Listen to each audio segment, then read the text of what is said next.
Karena yang Mmm. dipakai yang dari perjanjian lama itu. Nah, di sini saya tunjukin sedikit lah bukti, paling enggak gitu, kalau Ya. buat yang suka ayat akan menarik. Wah. Bahwa pada masa hidupnya, itu Mhm. Yesus ngajar dari perjanjian lama juga. Kurang Oke. lebih begitu. Di sana keluar nggak, Pak?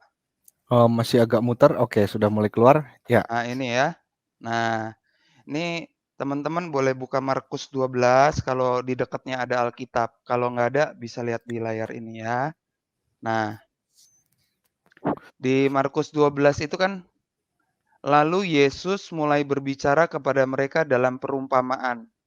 Adalah seorang membuka kebun anggur dan menanam pagar sekelilingnya. Ia menggali lubang tempat memeras anggur dan mendirikan menara jaga. Kemudian ia menyewakan kebun itu kepada penggarap-penggarap, lalu berangkat dari negeri lain.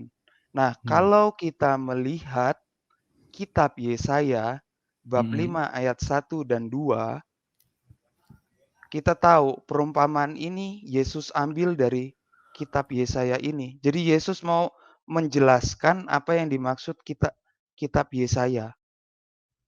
Ya. Nah, begitu, Pak. Nah, ini saya bacakan juga kitab Yesayanya. Aku hendak menyanyikan nyanyian tentang kekasihku, nyanyian kekasihku tentang kebun anggurnya. Kekasihku itu mempunyai kebun anggur di lereng bukit yang subur. Ia Mmm. mencangkulnya dan membuang batu-batunya dan menanaminya dengan pokok anggur pilihan. Ia mendirikan sebuah menara jaga di tengah-tengahnya dan menggali lubang tempat memeras anggur. Lalu dinantinya supaya kebun itu menghasilkan buah anggur yang baik, tetapi yang dihasilkannya ialah buah anggur yang asam. Hmm. Nah, ini jadi mulai jelas kan bahwa Ya. pengajaran Yesus itu menjelaskan apa sih yang tertulis dalam perjanjian lama. Hmm. Begitu. Siap siap. Jadi, perjanjian lama itu pun juga dikutip oleh Tuhan Yesus sendiri begitu ya, Iya. untuk mengajarkan kepada para murid-muridnya supaya lebih dipahami lagi begitu ya? Nah, Nah, oke. dan nanti di bagian Markus 12 ayat 10 sama 11, Mhm. ingat, Yesus sendiri berkata, "Tidak pernahkah kamu membaca nas ini?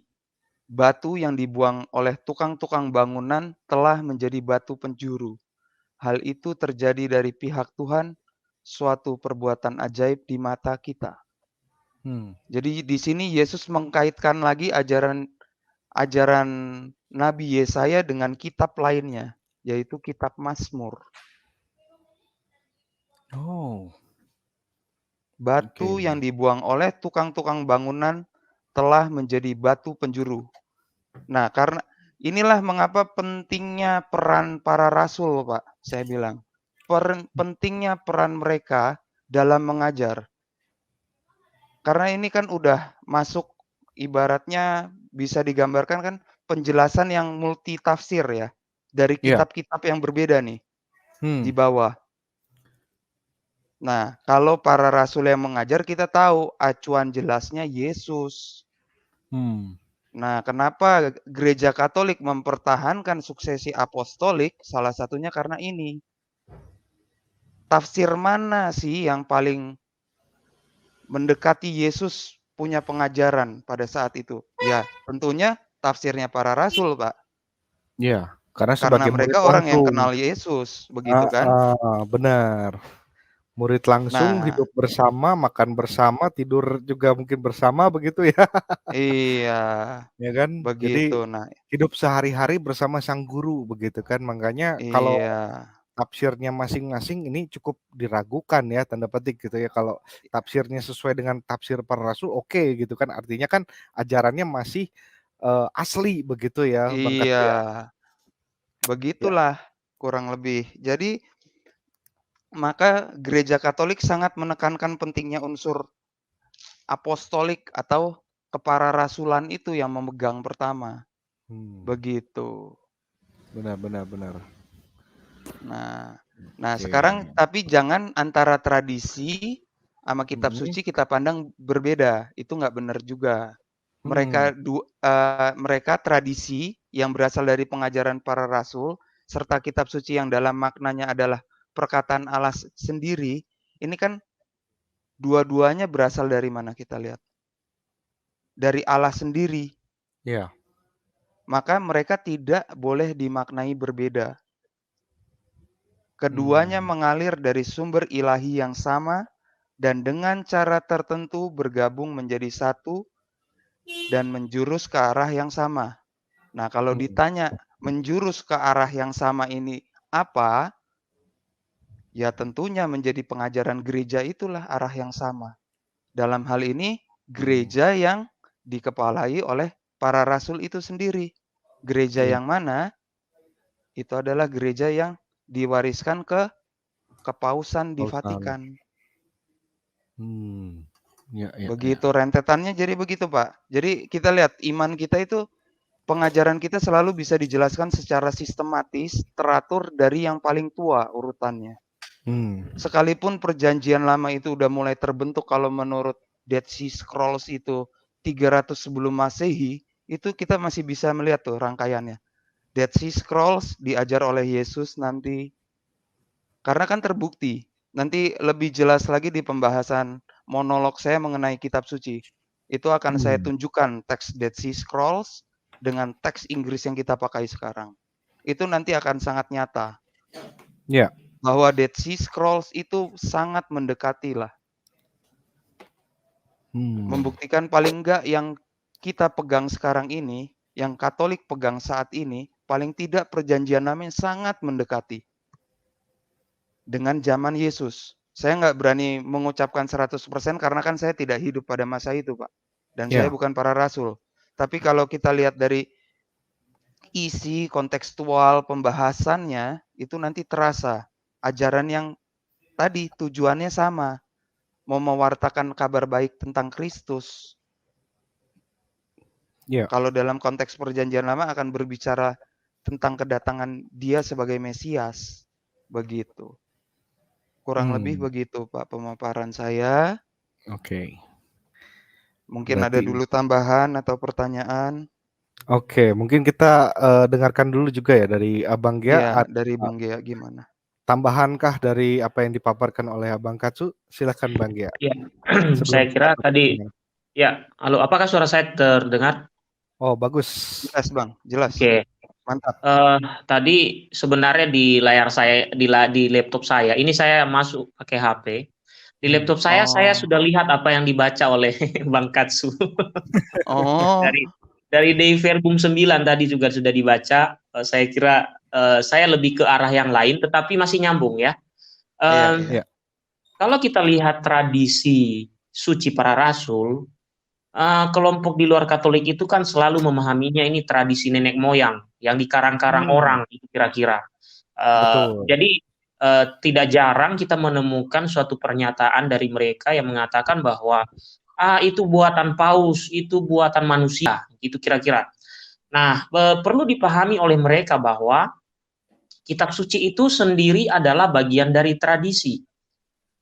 Bagian dari tradisi sehingga tadi Dei Verbum 9 mengatakan bahwa itu berasal dari sumber iman yang sama atau dari Tuhan yang sama gitu ya.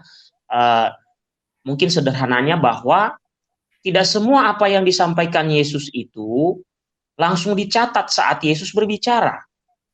Tapi ada masa di mana diperlukan suatu yang tertulis karena ancaman dari kelompok aliran sesat terutama.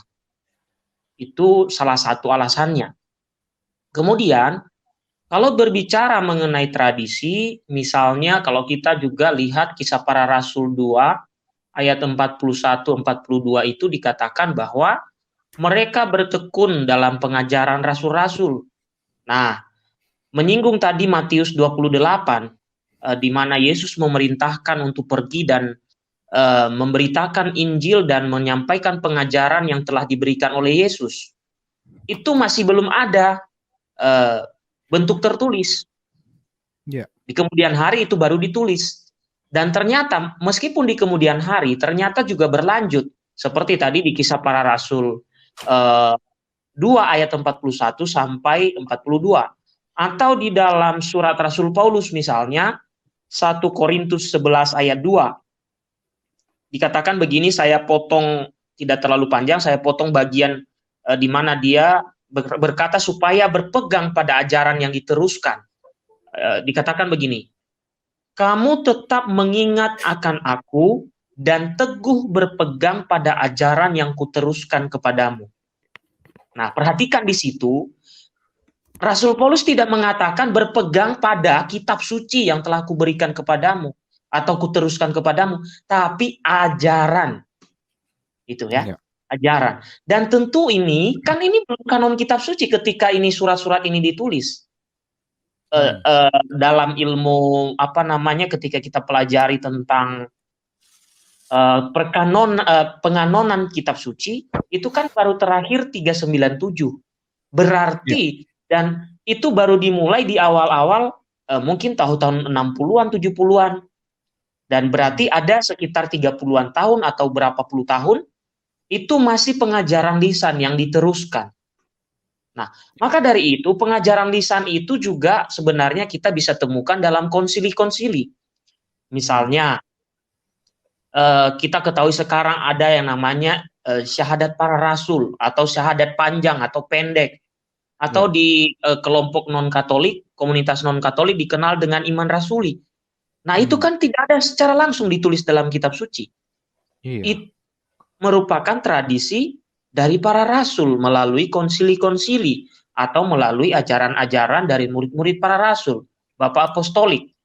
Jadi, kalau ada orang yang menentang, itu aneh-aneh.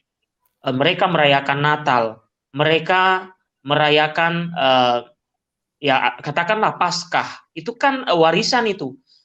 Di dalam Paskah itu ada Ekaristi, tapi kalau mereka kan sudah menghapus itu. Paling tidak mereka merayakan Natal, mereka mengakui Allah Tritunggal, mereka merayakan peribadatan hari Minggu. Semua hal-hal itu tidak ada detailnya dalam yang tertulis. Adanya di dalam pengajaran para rasul. Nah, itu yang sebenarnya menjadi standar ganda ya kepada orang-orang yang mengatakan bahwa dirinya itu hanya sola scriptura. Karena dengan sendirinya dia berdiri di dua kaki dan itu artinya tidak konsisten. Nah, itu saya kira yang bisa saya sampaikan, Saudara Katsu dan juga Saudara Berbagi Pandangan Channel.